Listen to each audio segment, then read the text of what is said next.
Hello everyone, welcome to beyond teachings. This is Kanupriya. तो previous class में हमने already discuss कर लिया था ये जो चैप्टर है हाइड्रोकार्बन्स, क्लास 11th का ऑलरेडी हमने स्टार्ट कर दिया था। तो आज हमारा सेकेंड क्लास है जिसमें कि हम लोग डिस्कस करने वाले हैं एल्केन्स के बारे में। प्रीवियस क्लास में मैंने आप लोगों को बताया था कि हाइड्रोकार्बन्स जो होते हैं वो क्या होते हैं, उनको क्लासिफिकेशन जब किया जाता है तो वो 3 तरह के होते हैं। पहला होता है saturated hydrocarbons, unsaturated hydrocarbons and third जो होता है एरोमेटिक हाइड्रोकार्बन्स। सैचुरेटेड कौन से होते हैं? सैचुरेटेड हाइड्रोकार्बन्स हम उन्हें बोलेंगे जो हाइड्रोकार्बन्स या कार्बन कंपाउंड्स ऐसे होंगे जिनके बीच में जो भी कोवेलेंट बॉन्ड्स होगा, कार्बन कार्बन के बीच में या कार्बन हाइड्रोजन के बीच में जितने भी बॉन्ड्स होंगे कोवेलेंट बॉन्ड्स, वो क्या होंगे? सिंगल बॉन्ड्स होंगे। और वैसे ही जो अनसैचुरेटेड कार्बन कंपाउंड्स होते हैं उनमें क्या होगा? कोई भी एक, एटलीस्ट वन, कोई भी एक अगर कंपाउंड है जो आपका कोवेलेंट बॉन्ड है वो अगर डबल बॉन्ड का हुआ या फिर ट्रिपल बॉन्ड का हुआ तो हम उसे क्या बोलेंगे? हम उसे अनसैचुरेटेड हाइड्रोकार्बन्स बोलेंगे। और लास्ट में जो था हमारा एरोमेटिक हाइड्रोकार्बन्स, वो ऐसे हाइड्रोकार्बन्स होते हैं या ऐसे चेन्स होते हैं जो कि कुछ स्पेशल टाइप के साइक्लिक हाइड्रोकार्बन्स होते हैं जो एक साइकिल में बने हुए होते हैं। 6 जो कार्बन एटम से मिलके बने हुए होते हैं, थोड़ा स्पेशल होते हैं उनका स्ट्रक्चर। मैंने जैसे बताया था बेंजीन का स्ट्रक्चर वो अलग होता है। तो आज के क्लास में हम लोग डिफरेंट जो हमारा एक जो कंपाउंड्स होंगे या फिर एक जो क्लासिफिकेशन के अंडर में जो है उसको हम लोग सिंगल करके इसके बाद से डिस्कस करना स्टार्ट करेंगे। तो जो आपका सैचुरेटेड हाइड्रोकार्बन्स था उसमें जो आपका था एल्केन्स। हम जानते हैं जो सैचुरेटेड हाइड्रोकार्बन्स होते हैं उनमें जो सिंगल बॉन्ड वाले जितने भी कार्बन कंपाउंड्स होते हैं उन्हें हम क्या बोलते हैं? हम बोलते हैं उन्हें एल्केन्स। तो आज के क्लास में हम लोग एल्केन्स के बारे में सब कुछ डिस्कस करेंगे, उनका स्ट्रक्चर जानने की कोशिश करेंगे और जो प्रॉपर्टीज़ अगर है कुछ इंपॉर्टेंट तो वो भी हम लोग जानेंगे और साथ में नेमिंग उनको कैसे करते हैं वो डिस्कस करेंगे। तो चलिए आज के क्लास को हम लोग जल्दी से स्टार्ट करते हैं। सो एल्केन्स क्या होते हैं? सबसे पहली बात तो है एल्केन्स जो है वो क्या है? सैचुरेटेड हाइड्रोकार्बन्स होते हैं। और हाइड्रोकार्बन्स ऐसे कंपाउंड्स होते हैं जो कि कार्बन और हाइड्रोजन से मिलके बना हुआ होता है। यहाँ पे बोल रहे हैं all the covalent bonds between the carbon and hydrogens are single bonds. जैसा कि मैंने बोला सिंगल बॉन्ड होंगे जितने भी कंपाउंड्स के जो कार्बन एटम या हाइड्रोजन के बीच में जो भी कोवेलेंट बॉन्ड्स होंगे वो सिंगल बॉन्ड्स होंगे।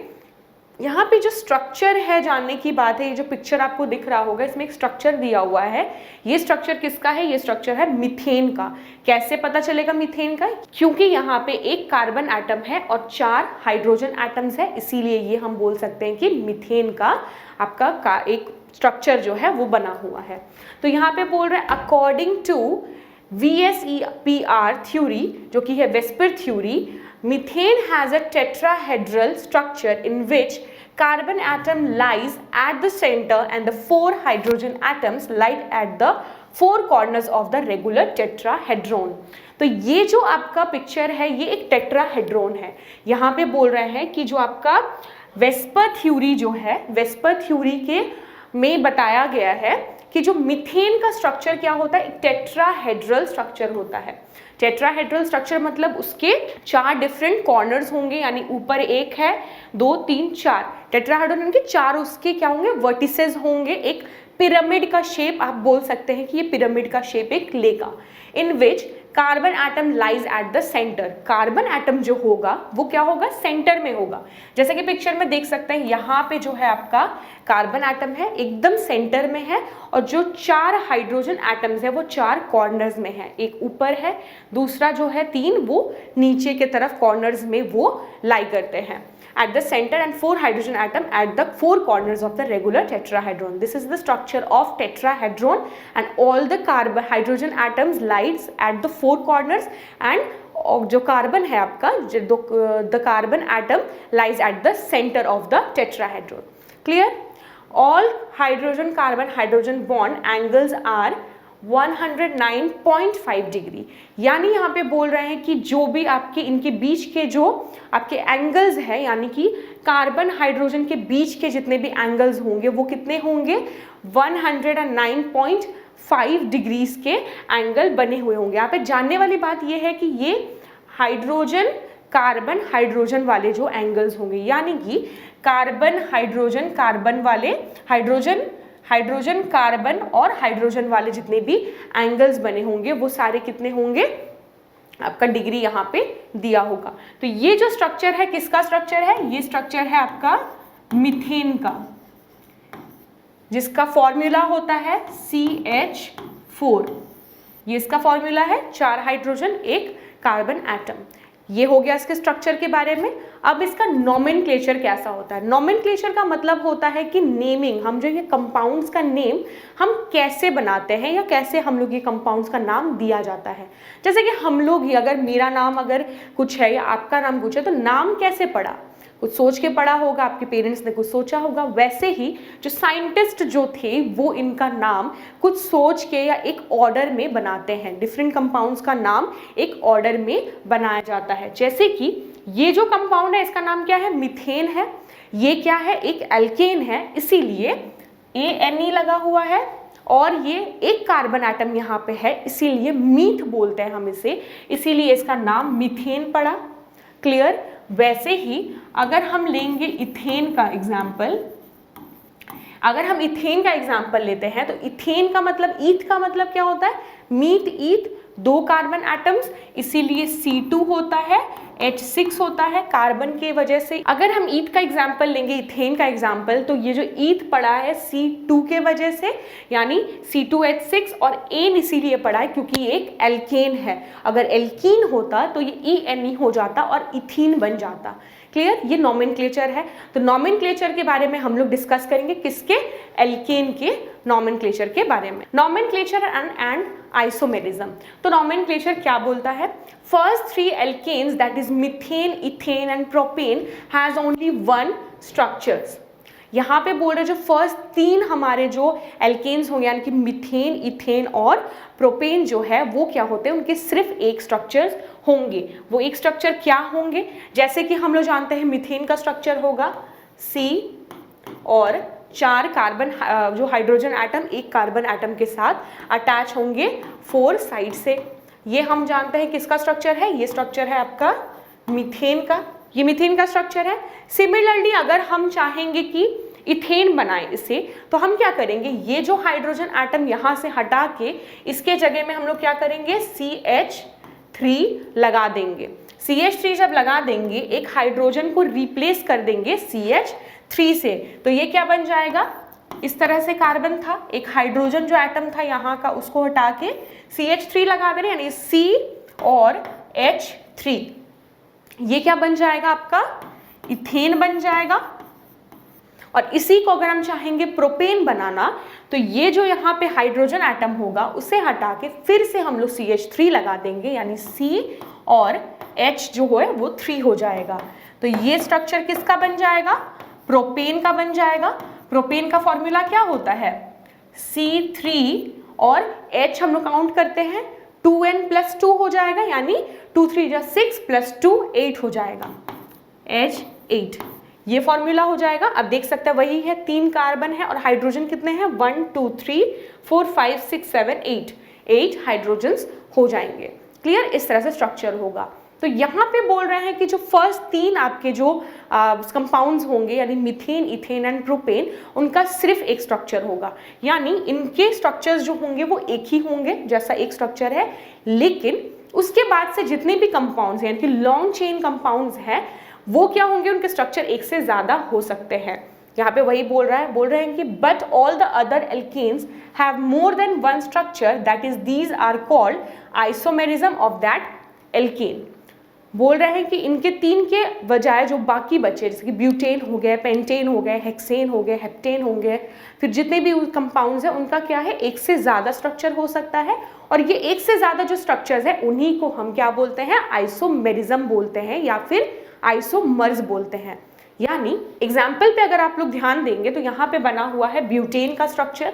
ये ब्यूटेन के 2 स्ट्रक्चर्स है। क्लियर। ब्यूटेन के 2 स्ट्रक्चर्स है और ये दोनों स्ट्रक्चर्स को हम क्या बोलेंगे, आइसोमर्स ऑफ ब्यूटेन। आइसोमर्स बोलेंगे ब्यूटेन का, क्योंकि ब्यूटेन जो है वो 2 स्ट्रक्चर उसका बन सकता है। तो आप इसको देखेंगे तो ये इसको देख लीजिए कैसा है।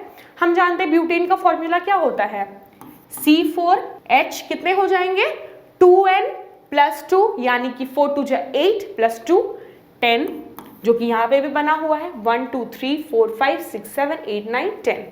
क्लियर?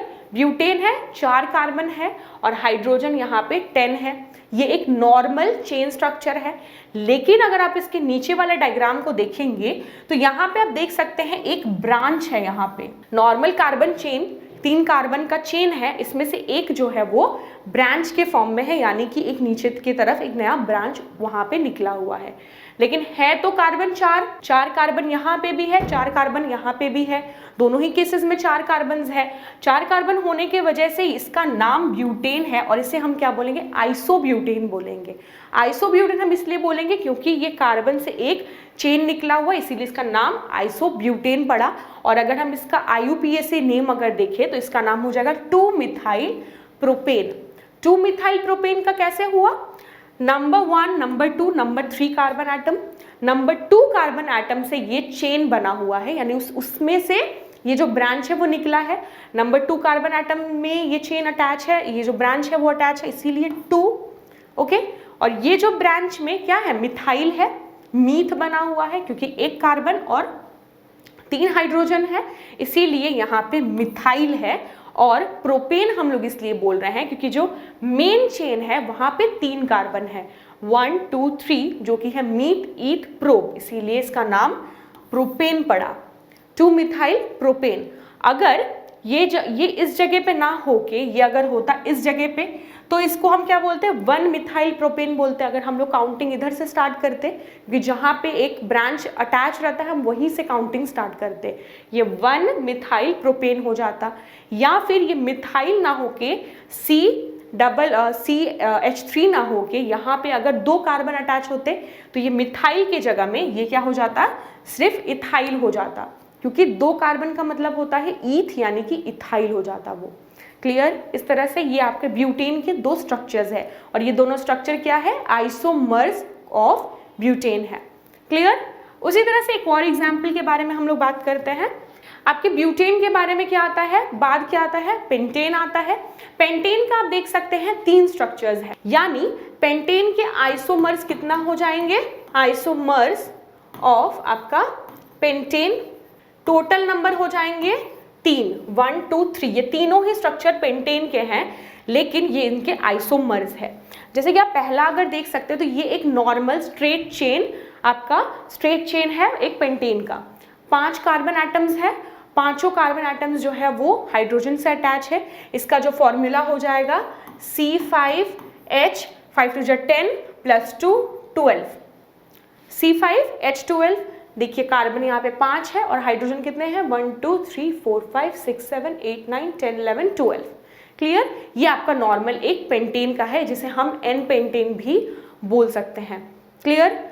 दूसरा डायग्राम अगर आप देखेंगे तो उसमें किस तरह से बना हुआ है, इसमें देख सकते हैं आपकी एक चेन है, इसमें भी सेम ब्यूटेन जो था आपका आइसोब्यूटेन की तरह, इसमें भी एक जो है आपका चेन यहाँ पे नीचे की तरफ क्रिएट है, यानी ब्रांच जो है वो अटैच है। ये ब्रांच आपका 2nd नंबर कार्बन के साथ ये ब्रांच अटैच है, इसीलिए इसका नाम हम बोल देंगे 2-मिथाइल ब्यूटेन। ब्यूटेन इसीलिए क्योंकि जो मेन चेन है ये आपका मेन चेन है, ये वाला जो है ये आपका मेन चेन है और ये ब्रांच हो गया।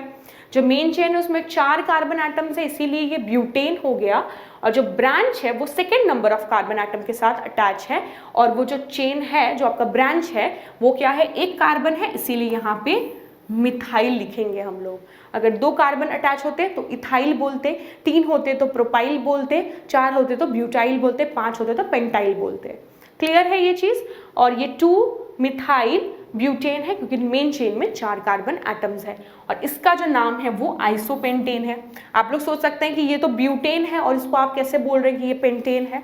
पेंटेन हम इसीलिए बोल रहे हैं क्योंकि इसका जो नाम होता है, जिसको कॉमन नेम होता है, वो आइसोपेंटेन होता है, और IUPAC नेम जो है उसका 2-मिथाइल ब्यूटेन होता है। क्लियर है? अगर हम 3rd एग्जाम्पल की ओर देखें तो 3rd एग्जाम्पल में देख सकते हैं यहाँ पे 2 ब्रांच है।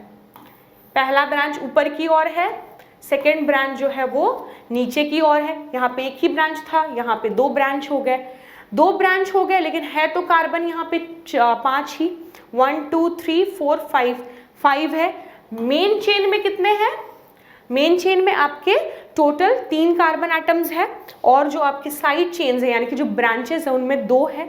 इसका नाम हो जाएगा आपका, ये आइसोब्यूटेन था, ये नियोब्यूटेन हो जाएगा, नियोपेंटेन हो जाएगा, सॉरी ये आइसोपेंटेन था, ये नियोपेंटेन होगा। नियोपेंटेन इसलिए बोलेंगे क्योंकि यहाँ पे आपका जो मेन चेन से 2 कार्बन एटम जो है वो 2 ब्रांचेस निकले हुए हैं। इसका IUPAC नेम अगर हम जानेंगे तो वो क्या होगा, यहाँ पे जैसे 2 मिथाइल था, क्लियर, 2 मिथाइल था, यहाँ पे क्या हो जाएगा 2 मिथाइल यहाँ पे ऊपर एक है और नीचे एक है, 2 मिथाइल यहाँ पे अटैच है, तो इसका नाम अलग हो जाएगा। ये आपको, इसको हम लोग क्या बोलेंगे, नियोपेंटेन बोलेंगे, क्लियर। ये इसके आइसोमर्स है, ये जितने भी तीनों स्ट्रक्चर है वो किसके आइसोमर्स है, ये आइसोमर्स है पेंटेन के आइसोमर्स है, क्लियर ये चीज। तो आज के क्लास में हम लोग यहीं तक रखते हैं। जो एल्केन का जो स्ट्रक्चर्स है, डिफरेंट स्ट्रक्चर्स हो जाएगा, वो इस तरह से बनाया जाता है, नोमेनक्लेचर और उसके आइसोमर्स। आइसोमर्स हम उन्हें बोलते हैं जो कि उसके एक ही कंपाउंड के 2 या 3 स्ट्रक्चर्स अगर हम ड्रॉ कर सकते हैं तो उन्हें हम आइसोमर्स बोलते हैं, उस कंपाउंड के जिसका स्ट्रक्चर वो लोग है, क्लियर। आज के क्लास में इतना ही रखते हैं। जो नेक्स्ट क्लास हमारा होगा उसमें हम लोग डिस्कस करेंगे जो 1 degree, 2 degree, 3 degree and 4 degree carbon atoms, यानी ये जो कार्बन एटम्स हैं इनका नाम भी होता है, इनको हम अलग अलग नाम से जानते हैं, वो हम लोग नेक्स्ट क्लास में परस्यू करेंगे। अगर वीडियोस अच्छा लगा तो लाइक कर दीजिए, हमारे चैनल को सब्सक्राइब करिए ऐसे ही यूजफुल वीडियोस के लिए। अगले क्लास में मिलते हैं, तब तक के लिए take care and good bye.